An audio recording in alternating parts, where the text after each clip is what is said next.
மூணு முழம் மல்லிய பொருள் என்ன முட்டை கண்ணா பாக்குதடி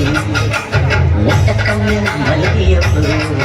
என்ன முட்டை சொல்லி கேட்குதடி நான் காவலுக்கு மட்டும் இல்லடி கட்டிலுக்கும் கட்டிக்காரடி நான் சொலக்கெடுக்க சொல்லி தாரண்டி என்கிட்ட நாடி மூணு முழம் மல்லிய பொருள் என்ன முட்டை கண்ணா பாக்குதடி முட்டை கண்ணு மல்லிய பொருள் என்ன முட்டை சொல்லி கேட்குதடி